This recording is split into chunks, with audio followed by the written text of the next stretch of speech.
things that go bump in the night to the Haunted Horrorstorian podcast. Now, as most of you know, we've spent the last few weeks reading through an H.P Lovecraft story. I hope you're ready for part 3. I hope you've stayed out of the rain. So, why don't you take a seat, relax, and tune in for The Lurking Fear, Part 3, What the Red Glare Meant.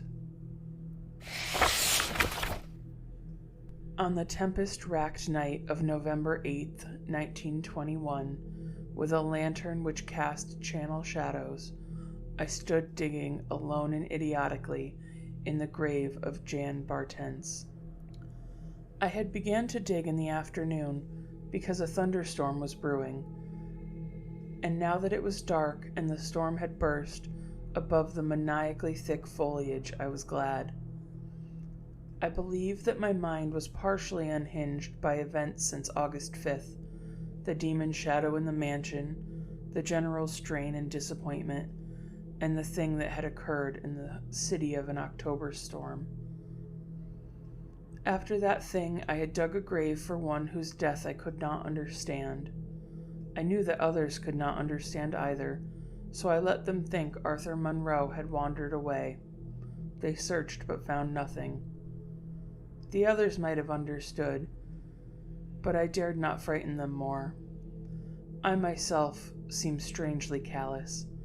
The shock at the mansion had done something to my brain, and I could think only of my quest for a horror now grown to cataclysmic stature in my imagination. A quest which the fate of Arthur Monroe made me vow to keep silent and solitary. The scene of my excavations could alone have been enough to unnerve any ordinary man. Baleful primal trees of unholy size, age, and grotesqueness leered above me like the pillars of some hellish Druidic temple, muffling the thunder, hushing the clawing wind, and admitting but little rain. Beyond the scarred trunks in the background, illuminated by faint flashes of filtered lightning, rose the damp, ivied towers of a deserted mansion, while somewhere nearer was the abandoned Dutch garden, whose walks and beds were polluted by a white fungus, overnourished vegetation that never saw full daylight. And nearest of all was the graveyard, where deformed trees tossed insane branches as their roots displaced unhallowed slabs and sucked venom from what lay in the forest blackness. I could trace the sinister outlines of some of those low mounds which characterized the lightning-pierced region. History had led me to this archaic grave. History, indeed, was all I had after everything else ended in mocking Satanism. I now believed that the lurking fear was no material thing, but a wolf-fanged ghost that rode the midnight lightning. And I believed, because of the masses of local tradition that I had unearthed and searched with Arthur Monroe, that the ghost was that of Janice Martens, who died in 1762. This is why I was digging idiotically in his grave. The Martens mansion was built in 1670 by Gerrit Martens, a wealthy New Amsterdam merchant who disliked the changing order under British rule, and had constructed this magnificent domicile on a remote woodland summit whose untrodden solitude and unusual scenery pleased him. The only substantial disappointment encountered on this site was that which concerned the prevalence of violent thunderstorms in summer. When selecting the hill and building his mansion, Mynheer Martens had laid those frequent natural outbursts to some peculiarity of the year, but in time he perceived that the locality was especially liable to such phenomena. At length, having found these storms injurious to his head, he fitted up a cellar into which he could retreat from their wildest pandemonium. Of Jarrett Martense's descendants, less is known than of himself, since they were all reared in hatred of the English civilization and trained to shun such of the colonists as accepted it. Their life was exceedingly excluded, and people declared that their isolation had made them heavy of speech and comprehension. In appearance, they were all marked by a peculiar inherited dissimilarity of eyes, one generally being blue and the other brown. Their social context grew fewer and fewer, till at last they took to intermarrying with the numerous menial class about the estate. Many of the crowded family degenerated and moved across the valley and merged with the population, which was later to produce the squatters we knew. The rest had struck sullenly to their ancestral mansion, becoming more and more clannish and taciturn, yet developing a nervous responsiveness to the frequent thunderstorm. Most of this information reached the outside world through young Jan Martens, who, from some kind of restlessness, joined the colonial army when news of the Albany Convention reached Tempest Mountain. He was the first of Jarrett's descendants to see much of the world, and when he returned in 1760, after 6 years of campaigning, he was hated as an outsider by his father, uncles, and brothers, in spite of his dissimilar Martens eyes. No longer could he share the peculiarities and prejudices of the Martenses, while the very mountain thunderstorms failed to intoxicate him as they had before. Instead, his surroundings depressed him, and he frequently wrote to a friend in Albany of plans to leave the paternal roof. In the spring of 1763, Jonathan Guilford, the Albany friend of Jan Martens, became worried about his correspondent's silence, especially in view of the conditions and quarrels at the Martens mansion. Determined to visit Jan in person, he went to the mountains on horseback. His diary states that he reached Tempest Mountain on September 20, finding the mansion in great disrepair. The sullen, odd-eyed Martenses, whose unclean animal aspect shocked him, told him in broken gutturals that Jan was dead. He had, they insisted, been struck by lightning the autumn before, and now lay buried beyond the neglected, sunken gardens. They showed the visitor the grave, barren and devoid of a marker. Something in the Martenses' manner gave Gifford the feeling of repulsion and suspicion, and a week later he returned with spade and mattock to explore the spot. He found what he expected, a skull crushed cruelly as if by savage blows. So, returning to Albany, he openly charged the Martenses with the murder of their kinsman. Legal evidence was lacking, but the story spread rapidly round the countryside, and from that time the Martenses were ostracized by the world. No one could deal with them, and their distant manor was shunned as an accursed place. Somehow they managed to live on independently by the products of their estate, for occasional light glimpsed from faraway hills attested their continued presence. These lights were seen as late as 1810, but towards the last they became very infrequent. Meanwhile, there grew up about the mansion and the mountain a body of diabolic legacy.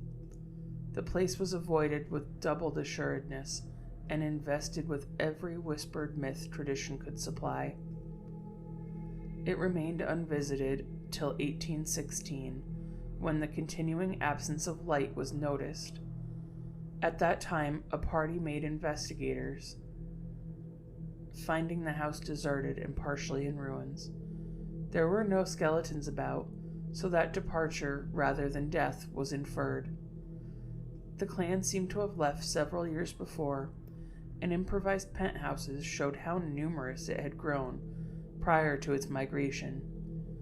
Its cultural levels had fallen very low, as proved by the decaying furniture and scattered silverware, which must have been long abandoned when its owners left. But, though the dreaded Martenses were gone, The fear of the haunted house continued, and grew very acute when strange and new stories arose among the mountain descendants. There it stood, deserted, feared, and linked with the vengeful ghost of Jan Martens. There it still stood on the night I dug in Jan Martens's grave. I have described my protracted digging as idiotic, and such it indeed was in object and method. The coffin of Jan Martens had soon been unearthed. It now held only dust and nitre. But in my fury to exhume his ghost, I delved irrationally and clumsily down to where he had lain. God knows what I expected to find. I only felt that I was digging in the grave of a man whose ghost stalked by night. It is impossible to say what monstrous depth I had attained when my spade, and soon my feet, broke through the ground beneath. The event, under any circumstances, was tremendous, for in the existence of a subterranean space here, my mad theories had terrible confirmation. My slight fall had extinguished the lantern, but I produced an electric pocket lamp and reviewed the small horizontal tunnel which lay indefinitely in both directions. It was amply large enough for a man to wiggle through, and though no sane person would have tried at that time, I forgot danger, reason, and cleanliness in my single-minded fever to unearth the lurking fear. Choosing the direction towards the house, I scrambled recklessly into the narrow burrow, squirming ahead blindly and rapidly, and flashing but seldom the lamp I kept before me. What language can describe the spectacle of a man lost in an infinitely abysmal earth, pawing, twisting, wheezing, scrambling madly through sunken convolutions of a malarial blackness without an idea of time, safety, direction, or definite object? There is something hideous in it, but that is what I did. I did it for so long that life faded to a far memory, and I became one with the moles and grubs of night and depths. Indeed, it was only by accident that after interminable writhings, I jarred my forgotten electric lamp alight, so that it shone eerily along the burrow of caked loam that stretched and curved ahead. I had been scrambling this way for some time, so that my battery had burned very low, when the passage suddenly inclined sharply upward, altering my mode of progress. And as I raised my glance, it was without preparation that I saw glistening in the distance 2 demonic reflections of my expiring lamp, 2 reflections growing with a baneful and unmistakable effulgence, and provoking maddeningly nebulous memories. I stopped automatically, though lacking the brain to retreat. The eyes approached, yet of the thing it bore them I could distinguish only a claw. But what a claw! Then far overhead I heard a faint crashing which I recognized. It was the wild thunder of the mountain, raised to hysteric fury. I must have been crawling upward for some time, so now the surface was quite near, and the muffled thunder clattered, and those eyes still stared with vacacious viciousness. Thank God I did not then know what it was, else I should have died. But I was saved by the very thunder that had summoned it, for after a hideous wait, there burst from the unseen outside sky one of those frequent mountainward bolts whose aftermath I had noticed here and there as gashes of disturbed earth and fulguries of various sizes. With cyclopean rage it tore through the soil above that damnable pit, blinding and deafening me, yet not wholly reducing me to a coma. In the chaos of sliding, shifting earth, I clawed and floundered helplessly till the rain on my head steadied me, and I saw that I had come to the surface in a familiar spot, a steep, unforested place on the southwest slope of the mountain.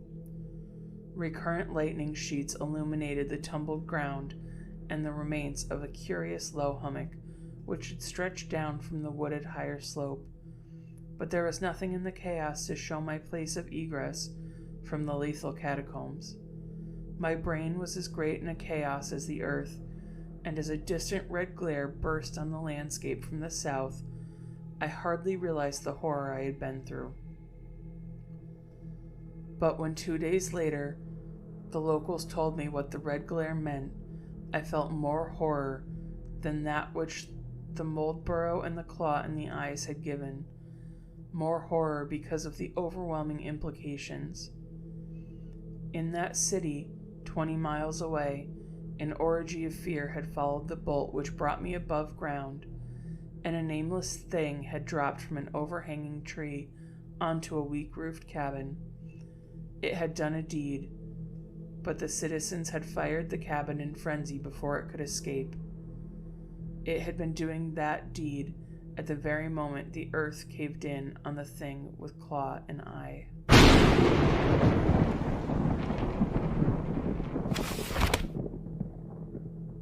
Well, dear listeners, what do you think the lurking fear is? Let me know. Send me an email at hauntedhorrorstorian@gmail.com or find me on Facebook at Haunted Horror Story Podcast. That's the end of part 3. Be sure to tune in next week for the final part of H.P Lovecraft's The Lurking Fear. Until then, stay spooky, and remember, sometimes it's more than just a story.